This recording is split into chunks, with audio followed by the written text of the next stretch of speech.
Dark Truths About the Atheist Mind, Genius of Islam. Alright, let's have a look at this one.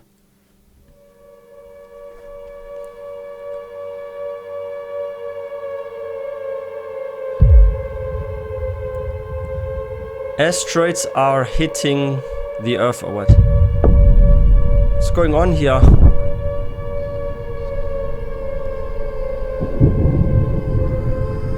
The heck?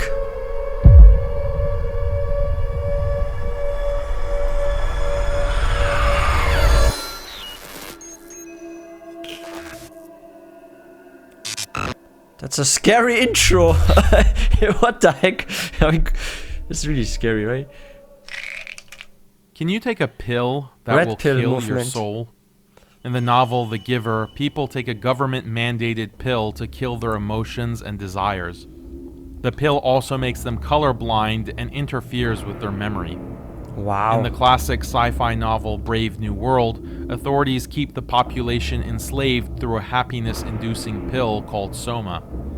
Published in 1886, Dr. Jekyll and Mr. Hyde tells the tale of a chemical serum that transforms the mild-mannered Dr. Jekyll into a murderous villain with no conscience and a thirst for blood. That is scary. In the postmodernist novel Thus Spoke Zarathustra, the main character transcends the limited nature of man to become the Ubermensch, You know, it's like very fascinating here at the beginning. I actually have, I know someone from my school that's actually addicted to something. I don't want to reveal his name and stuff, right? And I once asked this individual, why are you taking those substances, right? Like, it's not good for your health and you are addicted and everything. And you know what this person told me? And this actually shocked me, but also did not surprise me.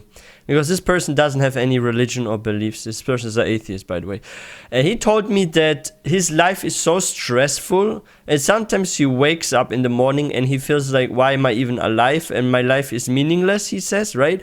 But when I take something like this that he's taking, he's also taking some sort of pills, right? He says he forgets about the daily struggles and he forgets about that his life has no meaning. This is actually so sad. Like, this guy is very depressed. I actually told him he should like look into religions and stuff and just learn about it, right? And like, this guy, he's literally starting his day with like some puffs of something, right? And he takes sometimes pills and stuff. And I told him that this is not what life is for, that we have a creator. And I once asked this person, like, this is actually something that scared me about this conversation. I once asked this person, what happens if tomorrow you're no longer on this earth? Like, what is if you pass away? Are you not scared what will happen after you pass away? Like, after your death? Are you not scared where you will be? And you know what he told me? And this is actually what I hear often say atheists that are suffering from depression, for example. He said he rather is no longer on this world than to have to suffer in this world. And I was very, very shocked at his statement, actually, because it was very, very sad, right? And what I told him is that you were born out of basically nothing, right? Just like some semen, right? Like your semen, and your mother, this and that, right? And you were like born, right? And you came into existence. Don't you sometimes think that you will come into a new existence once this life is over? I mean, you didn't know in the womb that there was a world out there. So you ever think about that maybe there's a better world somewhere after your passing? And you should probably research how to get to a better world instead of how to get away and you don't know where you're going even and stuff, right? Because what if you don't meet a good end? And I actually made this individual think a bit. Allahu Alam if this guy became a Muslim, if he actually researched religion and Islam and all that. But I gave some suggestions, and I think I saw actually on some posts he has like a job now and something, so he probably got out of the addiction, right? But Allahu Alam what happened to that individual if he became a Muslim. I think he lives a normal life now and he became less depressed. Maybe he did some research and found some peace, but yeah, may Allah guide this individual, I mean. Overman. He says, you must be ready to burn yourself in your own flame. How could you rise anew if you have not first become ashes? According to Nietzsche, the author, the overman makes himself into his own god by willing himself to become the standard of all value and meaning. He then declares, God is dead. In all of these works, there's a fine line between cultivating human nature and destroying human nature. Human nature is an obstacle to be either buried or transformed or transcended, often with horrific consequences. But what is human nature? Desires? Humans are born with a heart, a brain, 2 eyes, 2 hands, but we're also born with certain inbuilt emotions, instincts, behaviors, desires, and intuitions. Yes. And Why do you greed. salivate when looking at a delicious meal? Why do you feel cleansed with water? Why are you repulsed by rotting flesh? Why do you want to hug and embrace loved ones? Are these things you learn from your culture? Not at all. No, these are natural reactions that all humans have. But beyond reactions and feelings, we also have natural intuitions. An intuition is a belief that you don't necessarily know you have, but how is that possible? How can you have beliefs that you are not consciously aware of? Imagine a little girl playing on a swing and a boy roughly pushes her off. What do you think about such an action? We all have a strong intuitive belief that the boy did something wrong. But where did that intuition come from? Did you have strong beliefs in your mind specifically about little boys pushing little girls off of swings? Probably not. Imagine looking at a table. On top of the table are many loose objects. Someone comes and violently moves the table. What do you expect to happen to all the loose objects? We all have a strong intuitive belief that they'll fly off. Yeah, and break. But where did that intuition come from? Destruction. Fear of Do you have destruction. strong beliefs in your mind about how objects on a table behave when the table is moved? You might think that your expectation about the table is based on a lifetime of experiences with gravity. But psychologists have done this experiment with infants. They show infants a table with objects, and then the table is suddenly removed, but the researchers have rigged the objects so they remain stationary, suspended in the air. The infants watching this react non-verbally with surprise and shock. Yeah. Why? Yeah, why? You know what I've also noticed? So this is something that I once heard, right? For example, okay, and this sounds like, this is like a daily life example. There was actually a woman that had like an interview. And this woman says that also in relationships, people should have open relationships, because the reason why we like procreate with each other is because of desires, right? And you know what like was funny what this woman was asked, because she has like multiple partners and she doesn't believe in like having a loyal relationship.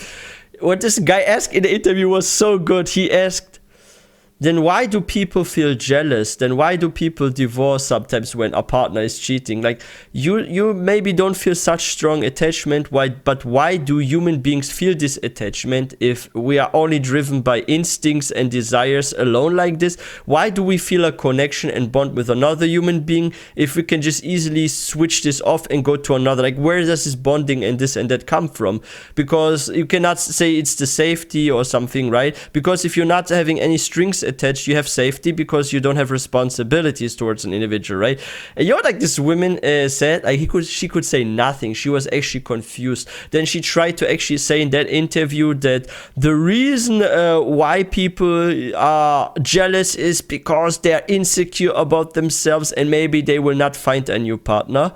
And then this guy actually even said like, wait a second, but isn't it like easy? It's just like a swipe on the phone to meet someone. Like they're like Tinder and other kind of apps, right? And then this woman, like she was actually a bit speechless.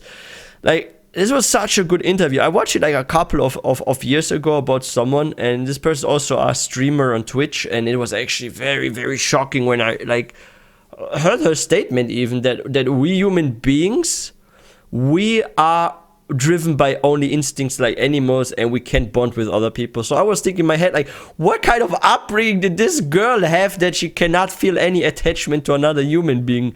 Like, why do we feel sad if a loved one passes away, right? Like, is it a natural instinct because there are still other humans here in this planet, right, in this city? So why do we feel sad for one person leaving, right? Why do we feel such connection? Why do we feel happy when we pray to Allah subhanahu wa ta'ala? Like, all those kind of emotions things, they are not to be explained by science even. Like scientists can't even tell you why that is. In another experiment, they show young children a boy stealing an apple. Then the boy walks on a bridge that example that collapses.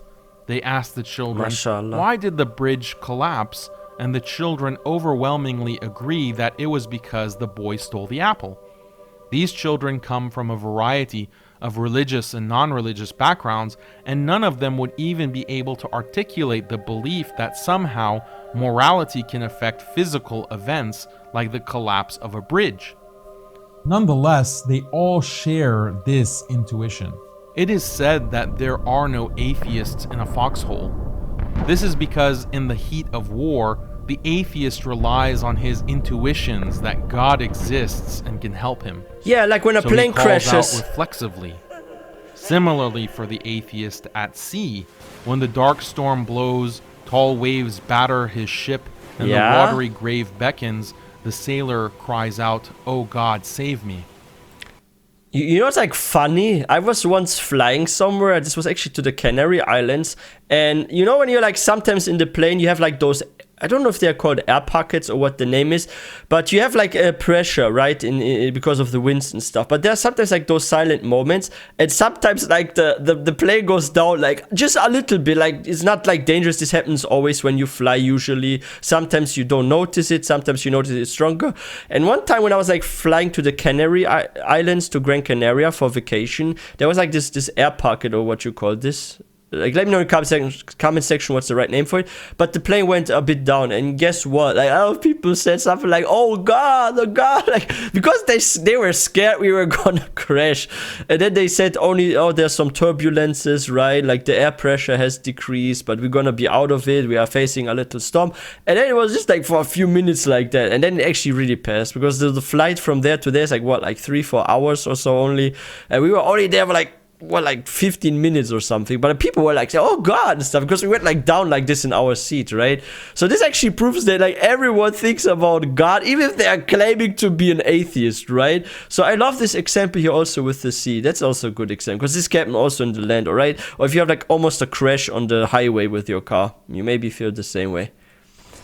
This is not because the atheist sailor consciously believed in God all along, but kept it a secret. Rather, the belief in God is a deep human intuition that's not always conscious, but can nonetheless manifest itself in extreme situations. People have hundreds and thousands of unconscious intuitions about everything. But is it true that all people are born with this intuition about the existence of God? Despite the oppressive power of secularism, a surprising 80 to 90% of all human beings on the planet today still believe in God, even if many don't believe in organized religion. Yeah, they don't Not practice. only that, but people across all developed cultures historically have a virtually identical concept of God. Yes, most religions are polytheistic, but except for a minority of small hunter and gatherer tribes, all civilizations, even the polytheistic ones, believed in a singular all-powerful God. Beyond the so-called Abrahamic faiths, even religions like Hinduism, Taoism, Confucianism, they believe in a higher power, yeah. Despite all their differences, nonetheless share this universal notion of one supreme being who's created and maintained the universe. Justin Barrett, American psychologist, lists the primary characteristics of this universal notion of God. He's the all-knowing, all-powerful, supreme being responsible for the creation of the universe. He has a mind, has a will, is immortal. He controls the past, present, and future. He created the universe for a purpose and has set a moral order. He communicates with people and rewards or punishes them. But he doesn't have a body and is invisible. How is it possible that so many people from so many different parts of the globe and at different times in history not only independently came to the same conclusion about the existence of God, but also agree on the primary attributes of God? Yeah, you know what's like interesting, and this is something that even scientists are saying, right? They're saying the universe started somewhere and is expanding. So there was like a beginning, right? And like a lot of atheists that are not having a religion, they're saying there must be some sort of energy that they see as God, right? That started everything, right? So they're not calling it God, they're calling it infinite energy that was always there or something. So they have like different wordings, right? But they all believe in a higher power, because if you ask like scientists that are like researching the universe and they're saying the universe is expanding, they're even claiming that there must have been at some point a beginning of the universe. Or some are even saying the universe, A'udhu Billah, is Allah, because the universe they claim is endless and the universe created life. So they're saying, oh, the universe is Allah, A'udhu Billah. What's actually wrong according to our Islamic teachings, right? But the atheists, some actually believe that the universe is Allah, A'udhu Billah. But that's wrong, but you can see here from this example that they do believe in a higher power. And so they are like, is there even like a true atheist, like totally atheist? Even those that claim atheists, they do believe in something that you can compare to like a divine being, right? It would be impossible for such alignment to arise purely by chance. The answer is human nature. Humans naturally are born with an intuitive God concept. Belief in God is ingrained in us as a species. It's a part of what makes us human, and this is the consensus in psychology and cognitive science. Paul Bloom, professor at Yale, writes that the concept of a supreme being is natural. Deborah Kellerman, professor of psychology, even goes so far as to say that children are born intuitive theists. What makes the God concept so naturally compelling to the human mind is that it is interconnected with other deep human emotions about the world. Yeah. Causation is one example. From early childhood, we intuitively believe that nothing occurs without reason. Everything has a cause, and causes have their own causes, and so on in a causal chain. Anyone who's talked to children has experienced this firsthand. Your child asks you, "Why does it rain?" You reply, "Because the clouds release stored water." Yeah, where do the clouds come Why from? does that happen? Because the sun heats up water that turns it into steam that forms clouds. And cools down at why? the surface, right? Unless it's Top. stopped, this questioning from children would continue indefinitely. We're born with this natural intuition to seek out ultimate causal ends. This intuition about causation supports the notion of a supreme being, Yeah. which is why many religions independently produced cosmological arguments as proof for the existence of God. True. One ultimate cause is necessary to explain the existence of the universe. Humans also have innate intuitions about order and design. From childhood, we innately believe objects around us are purposefully created. When children like in tools. studies are asked about the origins of natural things like plants, animals, mountains, they recognize that these things are not man-made, but were made for a purpose. Yeah, if you look at like how certain things work, right? Like plants, they need sunlight to grow, right? But they also need water and they need soil, right? So you have like what's so fascinating about this planet and how you can see a creator in it? You have a cycle with everything, right? Like there's a dependency of this that needs that, right? Like why do we need the sun? We need this also for plants to grow, right?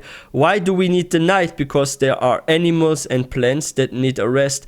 Why in some parts of the world there are seasons, right? There are certain plants that need a colder climate or that need like the cycle of hibernation, same with animal species. Why is the eye better than a camera? How comes like some random events and random mixing of genetics cause such a good eye that can see? Like how does the human memory work? How can ants tell apart colony members from non-colony members? How does the ant smell work, right? Like you have so many incredible things in nature and dependencies. You have carnivores, right? Those that eat like from the animal world that eat meat. So they need certain animals that have the meat they eat. But those that are herbivores or those that eat like plants, right?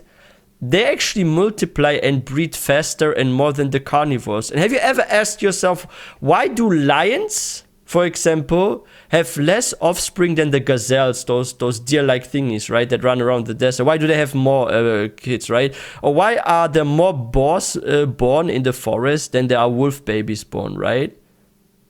Like if you look at certain animals, especially those that eat others, you will always also notice that the ones that eat plants usually have more offspring than the ones that eat meat. And there are like a lot of crazy things in nature that you cannot explain by, oh, this was by random. Oh, the universe just randomly exists. Some two objects clashed into each other. They split apart. Then those atoms or elements formed something new, and something so perfect came out of it. That doesn't make any sense, right? If you think about it. So there must be a creator behind everything.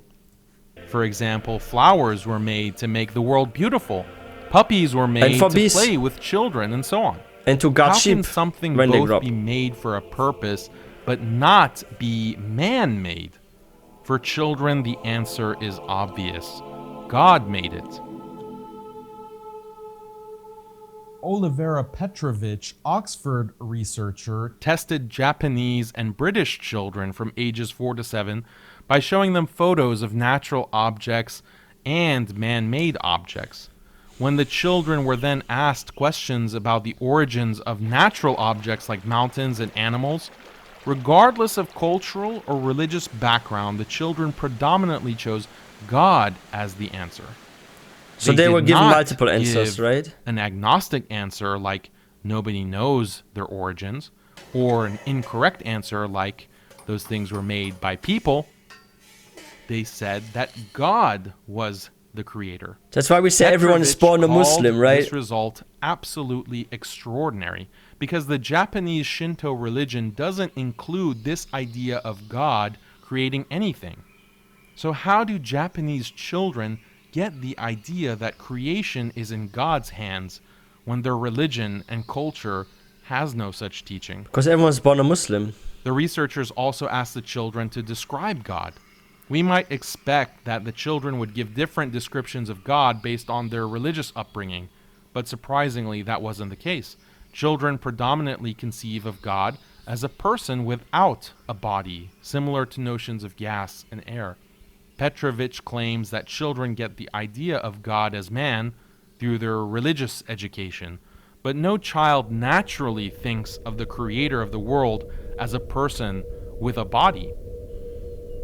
It would be an astonishing vindication of Hinduism if children in Mexico raised by non-Hindu parents thought of God as a blue-skinned deity with an elephant head. It would be an astonishing vindication of Christianity if children in China raised by non-Christian parents thought of God as a Trinitarian deity. Makes no sense. What children do think, regardless of cultural and religious background, that there's is a that creator. The universe was created purposefully by one God, without partners, one God who is ever-living, all-powerful, all-knowing, but does not have a bodily form. You can actually even prove a monotheism by mathematics, right? And you can use a Greek mythology even for an example. So let's say there were multiple gods, like polytheists believe, right? Like mathematically, if you count by seconds or hours or whatever, there has always been one god in polytheism that came before another god, right? So you could say that that there's a god of a god of a god of a god until you actually end up at the start, right? Well, that's actually rhyming. There's a god of a god of a god until you end up at the start. I did not mean to do a rap here or something, right? I'm not like purposely like rhyming, but that actually rhymed. But it's actually funny because even like those polytheists, they actually come to a point where they realize, wait, there's a god of gods or something, right?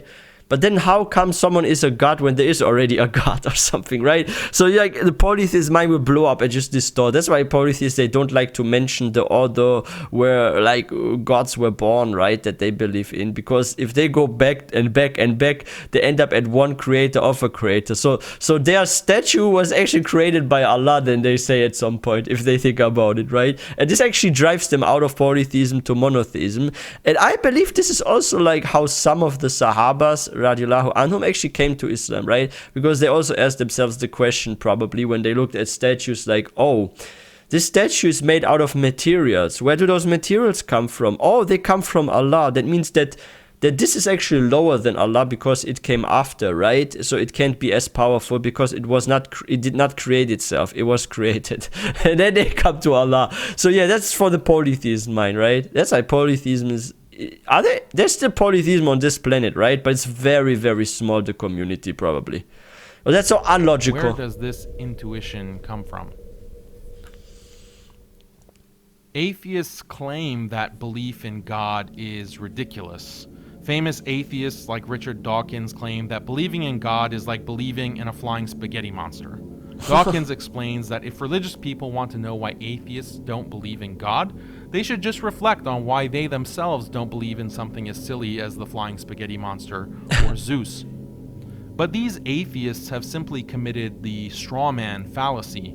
No one naturally believes or is even inclined to believe in the flying spaghetti monster. That's scary. Or Zeus, a bearded man living on Mount Olympus. But as study after study proves, people do have a strong natural tendency to believe in God. Why aren't atheists able to acknowledge this established fact? Why do they have to resort to straw man? Are they scared? Atheists might be dismissive and say, so what if we have natural intuitions about God? Such intuitions are merely the byproducts from of Shaitan, evolution, right? and therefore have no basis in reality. But the atheists making this argument should quickly realize their mistake. According to them, all our intuitions must be the products of evolution. So applying their same logic, none of our intuitions have a basis in reality. But to put it very bluntly, that's insane. Because in addition to intuitions about God, we're born with intuitions about logic, math, counting, ethics, and even intuitions about the nature of space and time. So according to atheists, all of these intuitions are just a product of blind evolution, which would mean none of them have a basis in reality, which would mean none of them can be trusted, which would mean the human mind itself can't be trusted. The atheist might respond to It's this a by never-ending saying that, cycle. unlike intuitions about God, those other intuitions, like logical, empirical, and ethical intuitions, are established on solid, rational grounds. And if that was really from our evolution, right, like some atheists are claiming, then one thing is very confusing here. So if your parents and your grandparents, like there are some families like that have like at least 3 or 4 generations of disbelief, right? Maybe even more. Then how comes the evolution gives our child the thought that there must be a creator when at least 3 or 4 generations prior to this child's birth were atheists? Then wouldn't the evolution have made the brain of the parents are disbelieving in God's sort of brain or something, because there's been several generations, and I'm pretty sure there are even people with 7 or 8 generations of disbelievers in their family. And I what did those 7, 8 generations do to the human mind through evolution, right? So you can actually disprove them wrong by actually pointing out people that accepted Islam or religion after 8 or 9 years, 8 or 9 generations of their family, right? If they can go back by their family tree 8 generations, everyone was a kuffar, a disbeliever, then you can disprove them by this fact even. Well, let's just test that. A basic ethical intuition that all humans share is Harming others for no reason is wrong. Atheists endorse this belief, but why? Imagine someone who questions this. Imagine someone who says, there is no scientific or rational evidence proving that harming others is wrong. Only brainwashed nuts would believe that harming others is wrong. Such myths are nothing more than the byproducts of evolution. Or imagine someone else denying logical intuitions like the law of non-contradiction, which is the logical principle that no 2 contradictory statements can be simultaneously true. Imagine someone saying, there is no empirical basis to this so-called law of non-contradiction. Can you see the law of non-contradiction with a microscope? Can you detect it in a laboratory? Such a law can only be accepted on blind faith. What could the atheists Makes sense. say to such skeptics? What empirical facts would prove that harming others is wrong, or that the law of non-contradiction is true? All the atheist could say is that these fundamental beliefs just are, or we have to accept them axiomatically, or the beliefs are valid because they agree with our intuitions, or these are things we all just know. But all of these things could also be said about the natural intuitiveness of God. So by trashing intuitions about God, the atheist also has to trash intuitions about everything else, including logical, denying facts, empirical, then. and ethical intuitions, which are at the foundation of science, math, and secular ethics. Atheists This is actually also against science, because in science you're not allowed to deny facts or establish facts. And if there are theories, you have to at least try to prove them, right? Like if you're like a scholar of science or something, right? Like you're really into science, you're like a professor and you seek like the ultimate knowledge of this world and life. You can't just put facts to the side or give certain facts, maybe it's a fact when it really exists or you can physically see it, right? It's the same with theories. Like the thing about theories is theories are either true or wrong, right? But there's also in a theory a truth, and you can't deny the truth until it's disproven, right? So what you do with theories, you do testings, right? To see if you can find with your testings a proof that this theory is no longer a theory and it becomes a fact. Because a theory is a claim on something that can either be true or wrong, and it only becomes established as a fact when you can prove it through maybe some test or something, right? And you could say that like everything he said has actually been tested by also having this test done with the kids that were shown like stuff from nature, from who does it come, you can say from God, or those feelings where you see others hurt that you feel hurt. Like those tests have been done, so you can actually even, yeah, you're actually saying this is no more a theory, it is now an established fact that those emotions exist from birth, right? So this example there showed that this is no longer a theory but a fact, so they can't even deny this anymore, the scientists. Theism thus becomes a self-defeating proposition. Can you be a good person without believing in God? Atheists often claim that their atheism is not a set of beliefs. Rather, atheism is a mode of thinking, namely scientific and analytic thinking. The analytic mind realizes that there is no scientific evidence for God, therefore belief in God is irrational. Atheists say that such reasoning about God has nothing to do with morality. In reality, however, this analytic thinking promoted by atheism has everything to do with morality. To understand this, we need to define two contrasting modes of thought. Analytic thinking versus intuitive thinking. Our default mode of cognition is intuitive. Intuitive thinking is automatic, and it's driven by deep psychological mechanisms we are born with. When a person feels that he should help his ill mother, that's an intuitive mode of thinking. When a sailor lost at sea calls to God to save him, that's also intuitive thinking, grounded in the universal intuition that God exists. Analytic thinking, in contrast, is not automatic or easy. Analytic thinking requires concentration. It's used to solve complex problems and analyze situations. Analytic thinking is used not only in science and academia, but it's also the mode of thought used for criticism and argumentation.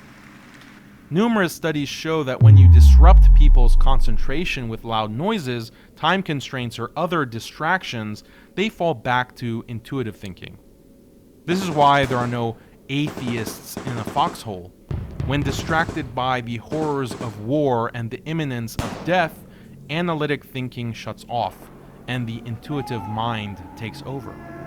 Normally, our thinking is a blend of both intuitive and analytic modes, but sometimes the two modes can conflict. Yeah. In those conflicts, analytic thought can be used to gut intuitions. This is what we see with atheism. The atheist tells us that analytic thought is the only way to understand the world and the only way to arrive at truths, whereas intuitions are nothing but bias. But recent cognitive science and psychological studies have shown that overdeveloping the analytic parts of our cognitive faculties can greatly diminish not only our religious intuitions, but also moral intuitions. Yeah. World-renowned psychologists and researchers like Jonathan Haidt and Joseph Heinrich explain that high analytical thought is correlated with less of what's called deontological morality. Morality generally falls under two categories: consequentialist versus deontological. Consequentialist morality focuses on consequences and calculating how to maximize pleasure and reduce harm for the most number of people. This makes consequentialist morality very analytic in nature.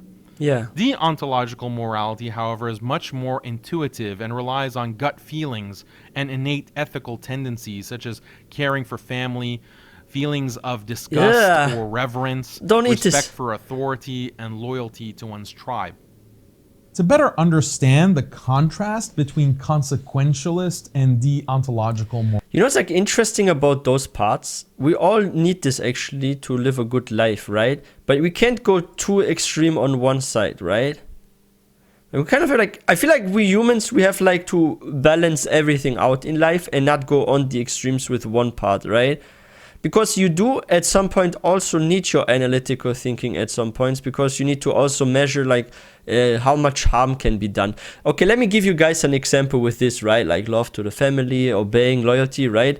What is if you have a family member that wants to do something that brings them a lot of harm, right? And they expect you to be completely loyal to them, and your one mind is telling you, oh, you have to obey, let's say your father, for example, right? But you know, if your father does this, he maybe falls into sin like riba, right? Or maybe there's something that's bad for his health, or maybe some food he shouldn't eat, or some place he shouldn't visit. Maybe there's like some problem with the air there, pollution or something, right? Like there are sometimes like scenarios in life where you need to balance the two out, right? Like you need to be analytic and realize when is the harm being done to someone you're supposed to be loyal, right?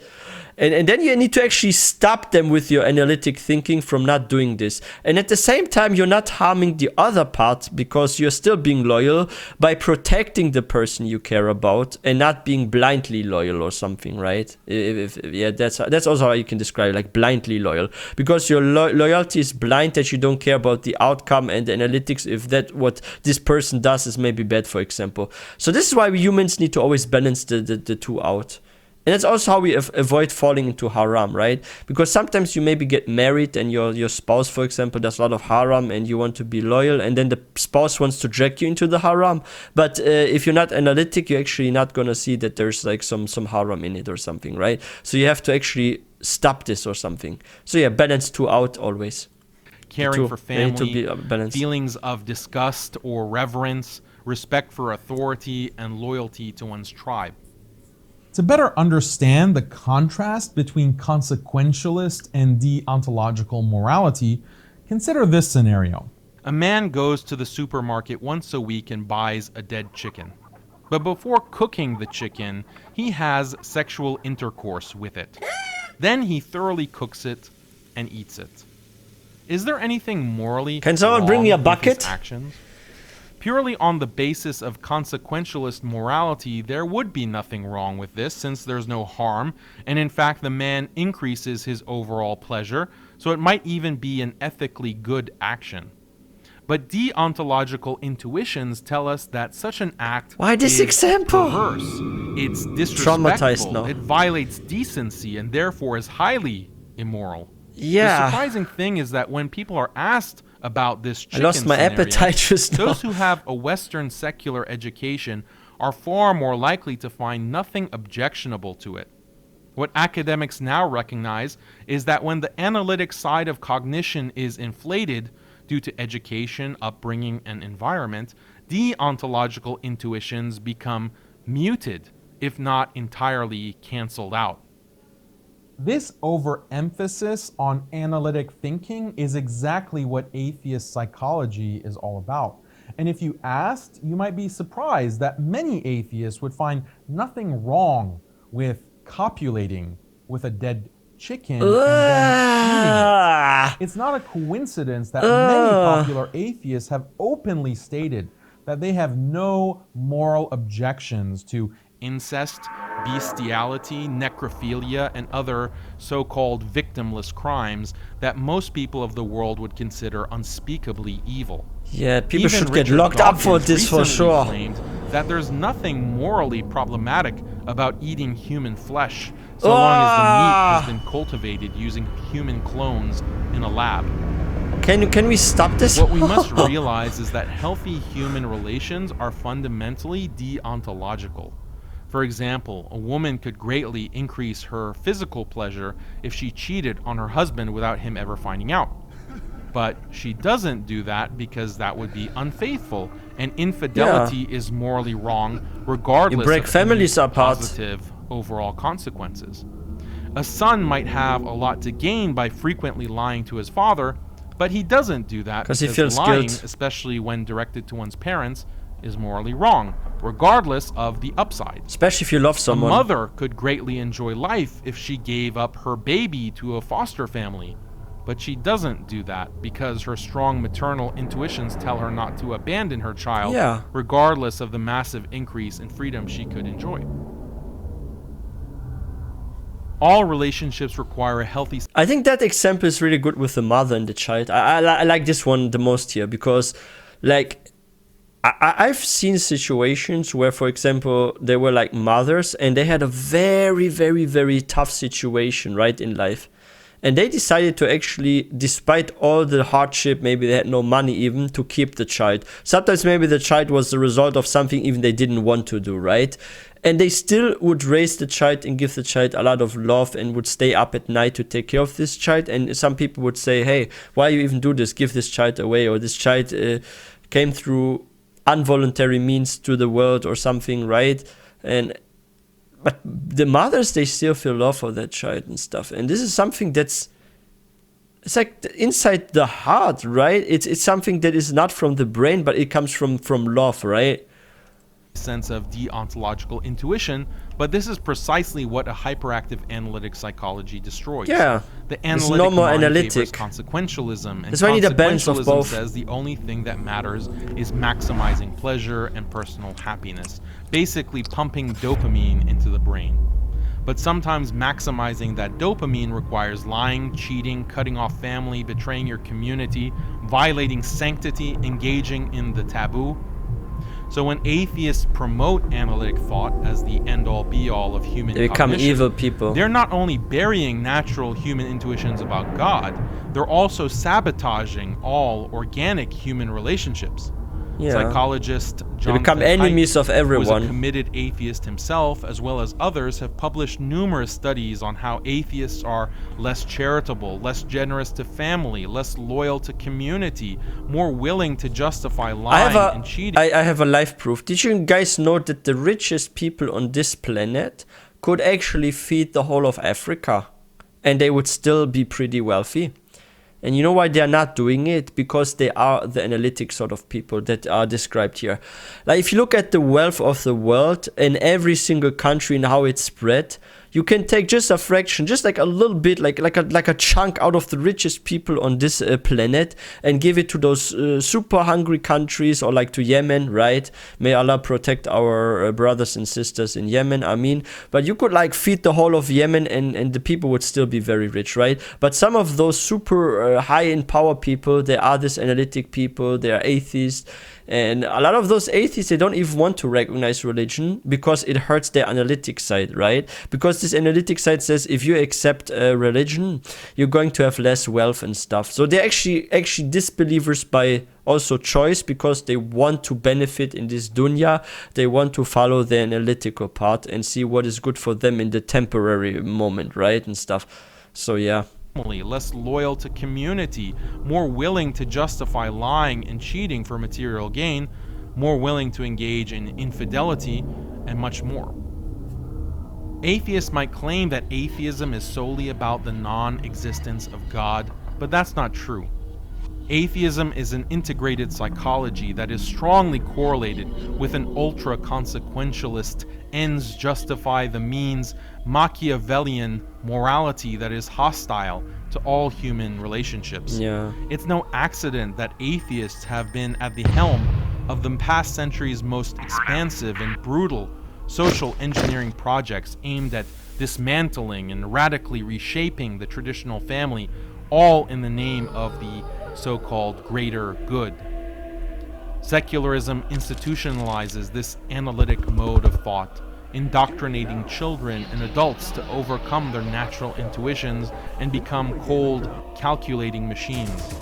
It's precisely the atheistic mindset, drunken with an unhinged analytic fervor, that has been fueling the modernist project of hyper-consumerism and atomization that's destroying the human species by transforming us into a race of dopamine-addicted automatons.